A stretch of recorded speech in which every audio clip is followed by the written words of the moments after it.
आता आपण आहोत अमेरिकेतील एका मॉलमध्ये. आणि त्या मॉलमध्ये आपण बघणार आहोत की वेगवेगळ्या टाईपच्या भाज्या. तर ही माझ्यासमोर बघू शकत असाल तर मिरची. तर मिरचीचा पिवळी, नारंगी, हिरवी अशी ही ढबू मिरची किंवा बोंगी मिरची ही या फॉर्ममध्ये आढळते. आणि हे लोक वेगवेगळे प्रकारच्या पिझ्झाज किंवा बर्गर्स बनवण्यासाठी या भाज्यांचा वापर करतात. मोस्ट ऑफ टाईम ही लोकं आपल्यासारखं शिजवून अन्न खाण्याला प्राधान्य देत नाहीत, तर हे लोकं सॅलड वगैरे असं करून ह्या भाज्या खाण्याचा प्रयत्न करतात. तर तुम्ही बघू शकत असाल वेगवेगळ्या रंगाच्या या मिरच्या इथं दिसत आहेत. आपल्या मिरचीसारखी ही मिरची ही तिखट नसते आणि या मिरचीचा कलर जरी वेगवेगळा असला तरी सर्वसाधारण टेस्ट ही सेमच आहे. मग तुम्हाला प्रश्न पडेल की अशा वेगवेगळ्या कलरमध्ये या लोकांनी या मिरच्या का डेव्हलप केलेल्या आहेत. तर मला वाटतं की त्याची सुंदर डिझाईन त्या पिझ्झामध्ये आणि बर्गरमध्ये दिसावी हेच त्यामागचं रॅशनली असेल. तर समोर तुम्ही बघू शकत असाल की या मिरच्या अतिशय छोट्या साईजमध्ये मोठ्या देंड्याच्या त्या मिरच्या याच्यामध्ये पॅक केलेल्या आहेत. भाज्या इथं अतिशय क्लीन आणि नीट ठेवल्या जातात, कारण इकडच्या गव्हर्नमेंटची रेग्युलेशन ही अतिशय स्ट्रिक्ट आहे.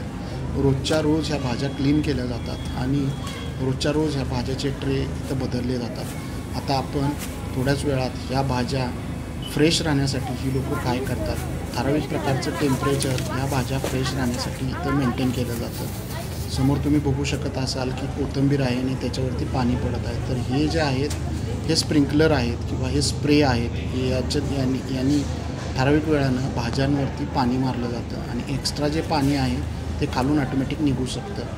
तर हे बीटची एक नवीन व्हरायटी अतिशय छोट्या साईजमध्ये बीट इथं तुम्हाला दिसत आहे. त्याचप्रमाणे खाली बघू शकत असाल की कोथिंबीरची प्रत्येक पेंडी ही सेम साईजची असते आणि त्याच्यावरती बारकोड या लोकांनी अप्लाय केला असतो. हा बघू शकत असाल हा कोबी आहे. ही कांद्याची पात नवीन एका व्हरायटीमध्ये इथं मला दिसते. त्यानंतर तुम्ही बघू शकत असाल की वेगवेगळ्या कॅबेज म्हणजे हे जे आहे हे कॅबेजची एक नवीन जात इथं तुम्हाला दिसत आहे. तर फ्लावर किंवा कोबी इथं वेगवेगळ्या ह्याच्यामध्ये दिसतो. ही ब्रोकली नावाची भाजी आहे. याच्यामध्ये प्रोटीनचं प्रमाणही खूप असतं आणि इकडचे लोक ब्रोकली खूप खातात. तर ब्रोकलीचे वेगवेगळे टोस्ट किंवा सँडविच बनवून ही लोकं खातात. त्यानंतर ब्रोकलीस सारख्याच इतर साम्य असलेल्या भाज्याही इथं आढळतात. हे समोर बघू शकत असाल की तुम्ही हे आहे कांद्याची पात आणि काकड्याचं विशेष म्हणजे पिवळी काकडीसुद्धा इकडं बघायला मिळते. ही मुळताच पिवळी असते, याचा रंग चेंज झालेला नसतो. हे आहे बीट, ती दिसते ती काकडी.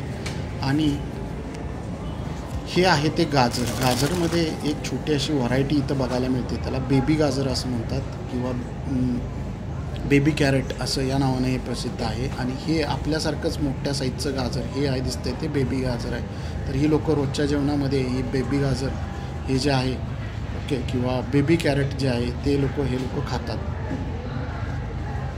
त्यानंतर भाज्या ह्या अतिशय सुंदर पद्धतीनं कट करून एका छोट्या डब्यामध्ये त्याची कॉस्ट हे करून विकल्या जातात. समोर बघू शकत असाल काकडी. ही इथली पॉप्युलर काकडीची व्हरायटी आहे. इतकी छोट्या काकडीसाठी तुम्हाला 240 रुपये मोजावे लागतात, इतकी इथं महागाई आहे. ही काकडी देशी काकडीसारखी दिसणारी काकडी इथं आहे. प्रत्येक भाजीवरती ती भाजी काय आहे, त्याचं स्टोरेज कंडिशन काय आहे, ती कशी वापरली पाहिजे याची पूर्ण माहिती या बॅगवरती तुम्हाला बघायला मिळते. आणि प्रत्येक बॅगला बारकोड दिसतो आहे, म्हणजे तुम्ही ज्यावेळी स्कॅन करायला जाता त्यानंतर प्रत्येक भाजीचा रेट हा ॲटोमॅटिकली तिथं वजन आणि रेट हा कॅल्क्युलेट केला जातो. समोर तुम्ही कोबीच्या वेगवेगळ्या व्हरायटी बघू शकत असाल. आलं हे इथं प्रचंड असं महाग आहे.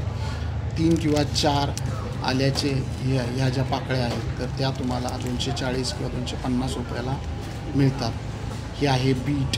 त्यानंतर तुम्ही बघू शकत असाल की माझ्यासमोर मशरूम दिसत आहे. मशरूमच्या वेगवेगळ्या व्हरायटी इथं बघायला मिळतात. मशरूमवरती इथं खूप असा रिसर्च चालतो आणि मशरूमला इथं प्रचंड अशी मागणी आहे. मशरूम हे लोक पिझ्झामध्ये किंवा त्यांच्या नेटिव्ह फूडमध्ये रेग्युलरली वापरतात. आणि ह्या छोट्या छोट्या बॅग आहेत ओके. याच्यामध्ये वेगवेगळ्या भाज्या या लोकांनी भरलेल्या आहेत. लसूण तुम्ही समोर माझ्या बघू शकत असाल तर या लसणाची किंमत 270 रुपये एवढी आहे.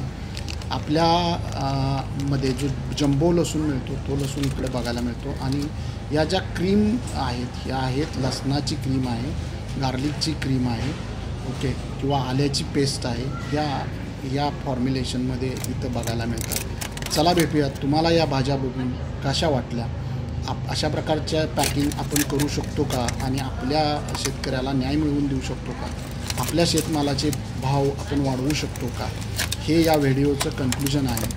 तर आपण हा व्हिडिओ आपल्या शेतकरी मित्रांच्या बरोबर जास्तीत जास्त पाठवा.